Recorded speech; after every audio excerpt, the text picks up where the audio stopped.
Hello realtors, నమస్తే. This is Razia Begum. Welcome to my YouTube channel. ఈరోజు నేను రియల్ ఎస్టేట్ యొక్క హిస్టరీ గురించి మాట్లాడాలనుకుంటున్నాను. First of all, real estate అంటే ఏంటి? రియల్ అంటే నిజం, ఎస్టేట్ అంటే భూమి. ఒకరి హార్డ్ అండ్ మనీని ఇంకొకరి నిజమైన ఆస్తి అంటే భూమి మీద పెట్టుబడి పెట్టడం. భూమిని కొనడమే కాకుండా భూమితో వ్యాపారం చేయడమే రియల్ ఎస్టేట్ బిజినెస్. దీని ద్వారా ఇటు కొన్న వ్యక్తికి అటు అమ్మిన వ్యక్తికి లాభం చేకూరుతుంది. ఓకే, ఒకసారి చరిత్ర చూస్తే పూర్వం రోజుల్లో ప్రజలు అడవుల నుండి ఆహారాన్ని సేకరించి వేటాడి తినేవారు. నీటి వనరులు ఎక్కడ ఎక్కువ ఉంటే అక్కడ నివసించేవారు. కాలక్రమేణా మనిషి యొక్క విధి విధానాలు స్థితిగతులు మారాయి. ప్రజలు వ్యవసాయం ప్రారంభించిన తరువాతే భూమి యొక్క విలువ తెలుసుకున్నారు.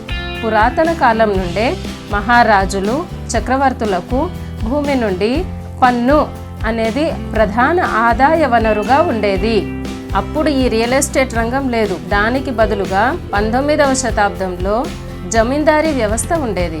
దీనికి జమీందారులు ఎక్కువ మొత్తంలో భూమికి శాశ్వత యజమానులుగా ఉండేవారు. వారికి వీలైనంత భూమిని స్వేచ్ఛగా వాడుకునేవారు, వ్యవసాయం చేయించేవారు.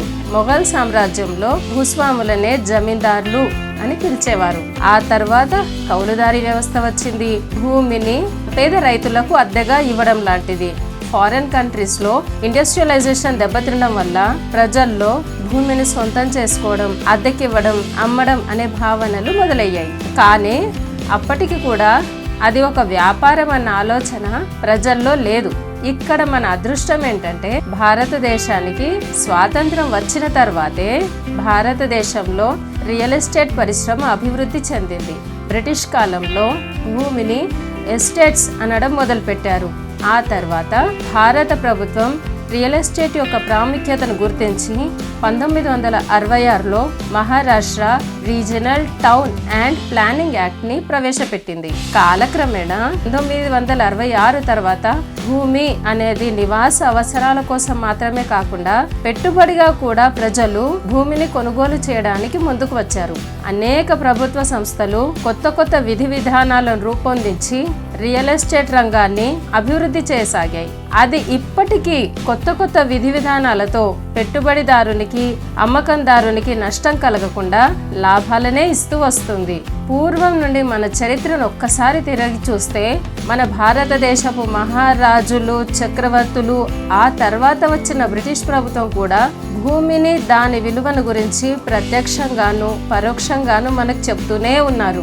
భూమి మీద పెట్టుబడి తరతరాల రాబడి. మనం నిత్యం చూస్తూనే ఉన్నాం. కుదేలవుతున్న స్టాక్ మార్కెట్ని, నిలకడ లేని బంగారం ధరలు, మూతపడుతున్న బ్యాంకులని.